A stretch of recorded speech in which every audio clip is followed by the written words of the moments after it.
Hello guys, कैसे हैं आप सभी लोग।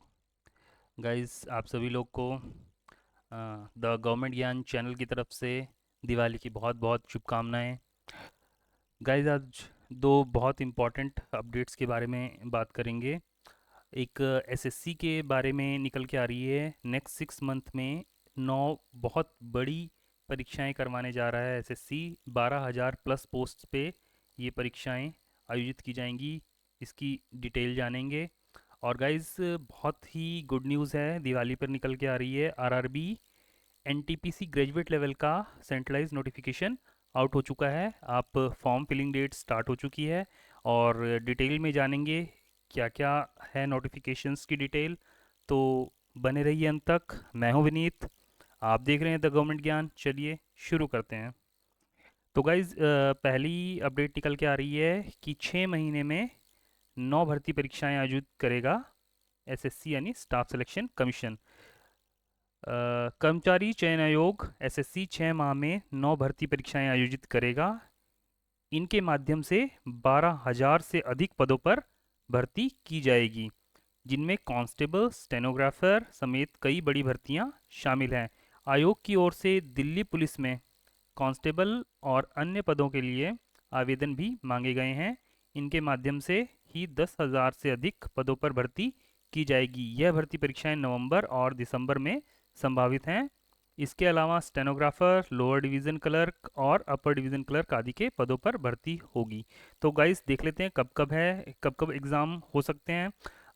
जूनियर इंजीनियर यानी जेई, एसएससी जेई की भर्ती 2025 की, इसकी एस्टिमेट एग्ज़ाम डेट है 27 से 31 अक्टूबर।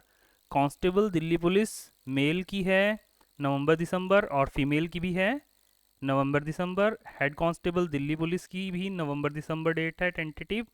और स्टेनोग्राफर, एसएससी स्टेनोग्राफर का एग्ज़ाम जनवरी फरवरी में होने की उम्मीद है।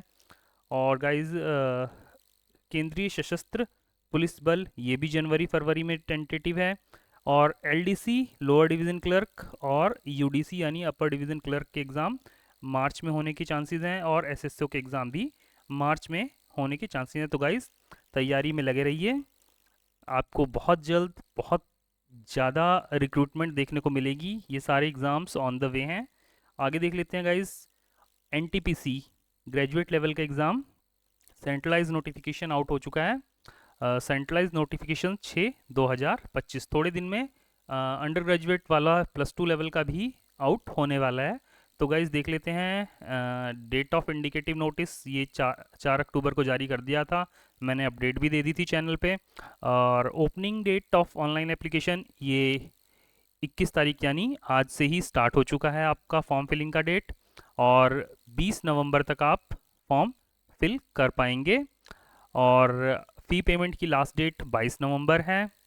और अगर आपका कोई भी मॉडिफिकेशन है वो 23 नवंबर तक आप कर पाएंगे। तो गाइज़, आप लोग फॉर्म फिलिंग में बहुत ज़्यादा जल्दबाजी ना करें, सोच समझ के फॉर्म भरें। और किन किन पॉइंट्स का ध्यान रखना है वो गाइज़ हम आगे डिस्कस करेंगे। तो पहले देख लेते हैं किस किस पोस्ट के लिए इस बार ग्रेजुएट लेवल की वैकेंसीज आई हैं। तो लेवल 6 के लिए कमर्शियल, चीफ कमर्शियल कम टिकट सुपरवाइज़र जो लेवल 6 की पोस्ट है। बेसिक पे 35,400, मेडिकल स्टैंडर्ड B2 होता है। और इसकी 161 पोस्ट आई हैं इस बार। स्टेशन मास्टर लेवल 6 की, इसकी 615 पोस्ट आई हैं। गुड्स ट्रेन मैनेजर जो एक लेवल 5 की जॉब है, इसकी 3,416 पोस्ट आई हैं। जूनियर अकाउंट असिस्टेंट कम टाइपिस्ट यानी JAA बोल देते हैं इसको, लेवल 5 की, इसकी 921 पोस्टें आई हैं। सीनियर क्लर्क कम टाइपिस्ट की जो लेवल 5 की पोस्ट है, 638 पोस्टें आई हैं। और ट्रैफिक असिस्टेंट, ये गाइज पिछली बार के एनटीपीसी में पहली बार आया था, और इस बार भी ये एनटीपीसी में ये पोस्ट दोबारा ऐड की गई है, जो कि लेवल 4 की पोस्ट है। और इसमें टोटल 59, तो टोटल ऑल ओवर इंडिया से 5,810, जो बहुत अच्छा नंबर है वैकेंसीज़ का, ये आई हैं। तो गाइज, जिनका भी ग्रेजुएट लेवल का भी रिज़ल्ट रिसेंटली आया है, तो जो 1-2 मार्क्स से रह गए हैं ज़रूर ट्राई करें। और आगे देख लेते हैं इनकी डिटेल्स गाइज। इसमें इंपॉर्टेंट पॉइंट एक ध्यान रखने वाला है गाइज। अगर आप फाइनल ईयर स्टूडेंट हैं और अगर आपका अभी तक रिज़ल्ट फाइनल रिज़ल्ट नहीं आया है तो आप ये फॉर्म नहीं फिल कर सकते। और अगला एक इम्पॉर्टेंट पॉइंट है, वो भी देख लेते हैं। गाइस, बहुत लोग अपने आप लोग देखते होंगे कि बहुत रिसर्च करते हैं कि कहाँ का previous year cut of low गया, और वहाँ से फॉर्म अप्लाई कर देते हैं। सपोज़ कीजिए आप रहने वाले हैं नॉर्थ इंडिया के, आपने फॉर्म अप्लाई किया साउथ के किसी आरआरबी से। उसके बाद क्या होता है, पोस्टिंग में आपको वहाँ रहना पड़ता है, फिर आप वापस आने के लिए रिक्वेस्ट वगैरह लगाते हैं जो मैच्योर नहीं हो पाती, तो कई सारी दिक्कतें होती हैं और एक आपको एग्ज़ाम देने भी दूर दूर जाना पड़ता है।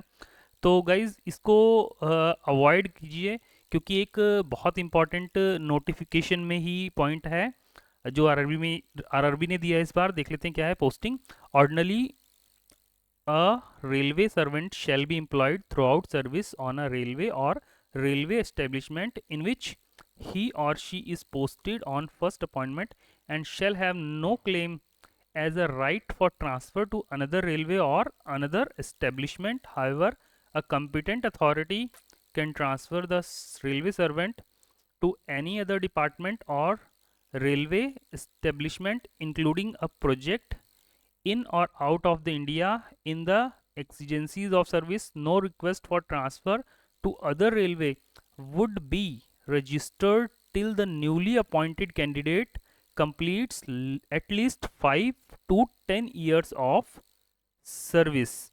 तो गाइस, आप जब ज्वाइन करेंगे तो 5 साल की आपकी मिनिमम सर्विस के बाद ही आप अब ट्रांसफ़र रिक्वेस्ट लगा पाएंगे। तो ये प्रॉब्लम हो जाएगी, जो नॉर्थ इंडियन है उसको अगर साउथ में पोस्टिंग मिल जाती है और जो साउथ इंडियन है उसको नॉर्थ में, तो 5 साल का टाइम काटना थोड़ा मुश्किल हो जाएगा।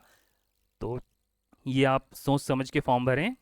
और SC ST को फ्री ट्रेन फैसिलिटीज़ पासिस दिए जाएंगे, CBT 1 CBT 2 और कोई भी एप्टीट्यूड टेस्ट या DV प्रोसेस के लिए। आगे देख लेते हैं गाइस, मेडिकल फिटनेस, ये सबसे ज़रूरी है। अगर आपने ये देखा होगा कि CCTC के लिए, TS के लिए B2 मेडिकल स्टैंडर्ड है, स्टेशन मास्टर के लिए A2, गुड्स ट्रेन मैनेजर के लिए A2, JAA के लिए और सीनियर क्लर्क के लिए C2 और ट्रैफिक असिस्टेंट के लिए A2। तो इनकी डिटेल देख लेते हैं क्या क्या होती है गाइज। अगर A2 मेडिकल स्टैंडर्ड है उसमें क्या चाहिए होता है, 6/9 विदाउट ग्लासेस आपकी बहुत हाइज होनी चाहिए और इसमें फॉगिंग टेस्ट नहीं होता। नियर विज़न आपका 0.6 विदाउट ग्लासेस होना चाहिए, ये ज़रूरी है। और आपको कोई भी कलर ब्लाइंडनेस नहीं होनी चाहिए, बाइनोकुलर विज़न नहीं होना चाहिए, नाइट विज़न नहीं होना चाहिए, मायोपिक विज़न नहीं होना चाहिए।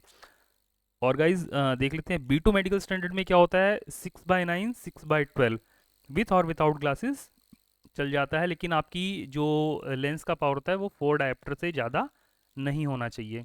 और नियर विज़न 0.6 विथ और विदाउट ग्लासेस व्हेन रीडिंग और close work is required and must pass test of field of vision, binocular vision.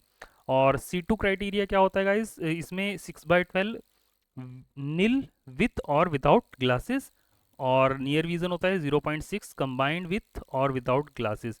तो ये सबसे लोअर क्राइटेरिया होता है मेडिकल का रेलवे में, इसमें सब कुछ अलाउ हो जाता है, लेकिन A2 और के लिए बहुत ज़्यादा मैंडेटरी होता है आई साइट, तो उसका आप ध्यान रखें और उसके अकॉर्डिंग ही आप अपनी पोस्ट प्रेफरेंस भरें। पोस्ट प्रेफरेंस भरते टाइम आपको अपने मेडिकल क्राइटेरिया का ध्यान रखना है, वरना बाद में फाइनल सिलेक्शन में बहुत प्रॉब्लम्स होती हैं। आगे देख लेते हैं गाइस, एज लिमिट 18 से 33 साल। और अगर आप रिज़र्व कैटेगरी के हैं, अगर आप अनरिज़र्व कैटेगरी के हैं तो 1/1/2008 के बाद का बर्थ होना चाहिए आपका, और सॉरी पहले का बर्थ होना चाहिए। और अगर आप ये OBC नॉन क्रीमी लेयर से हैं तो 2/1/1990 से, और SC ST हैं तो 2/1/1988 के अराउंड का बर्थ आपका होना चाहिए। ये आपकी अपर एज लिमिट है। इससे पहले के जो 89 का होगा वो फॉर्म नहीं भर पाएगा, ऐसे ही इसमें 89 का होगा वो फॉर्म नहीं भर पाएगा, सॉरी 87 का, और ये 82 वाला फॉर्म नहीं भर पाएगा, ये आप ज़रूर से देख लेना। और आगे है एज रिलैक्सेशन, ये SC ST कैंडिडेट के लिए 5 इयर्स, OBC कैंडिडेट्स के लिए 3 इयर्स, और बाकी आप अपनी कैटेगरी का देख सकते हैं, स्क्रीनशॉट लेके सेव कर सकते हैं। और आगे एग्ज़ाम फ़ी आपको ऑल कैंडिडेट्स के लिए 500 है, except SC ST PWD female और ट्रांसजेंडर, और अगर आप कोई भी माइनॉरिटी कम्युनिटी का कैंडिडेट है और इकोनॉमिकली बैकवर्ड क्लास का कैंडिडेट है, उसके लिए 250। और जो 500 फीस है, ये आप जब CBT 1 दे देंगे तो 400 आपके वापस हो जाएंगे, और इसमें ये 250 के 250 आपके वापस हो जाएंगे आफ्टर डिडक्टिंग बैंक चार्जेस। उसके बाद रिक्रूटमेंट प्रोसेस क्या होता है गाइस, CBT 1 होगा आपका, CBT 2 होगा, और अगर आप ये दोनों क्वालिफाई कर जाते हैं तो आपका CBAT होगा, जो कि सिर्फ स्टेशन मास्टर या ट्रैफिक असिस्टेंट की पोस्ट अगर आपने ऑप्ट की है, और उसके बाद आपका मेडिकल एंड देन DV होगा। तो ये होता है प्रोसेस।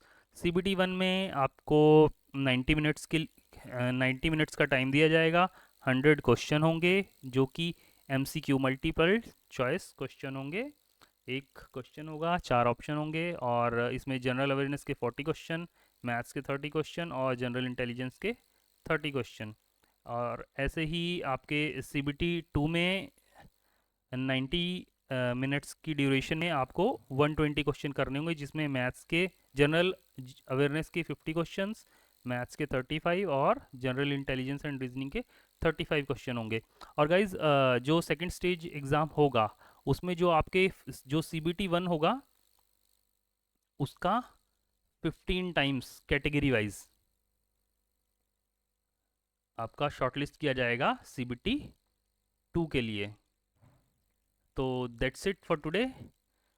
अगर आपको ये वीडियो इन्फॉर्मेटिव लगी तो इसे एक लाइक करें, और ऐसे ही इम्पॉर्टेंट अपडेट्स के लिए आप चैनल को सब्सक्राइब कर सकते हैं। मिलते हैं नेक्स्ट वीडियो में, तब तक के लिए थैंक यू।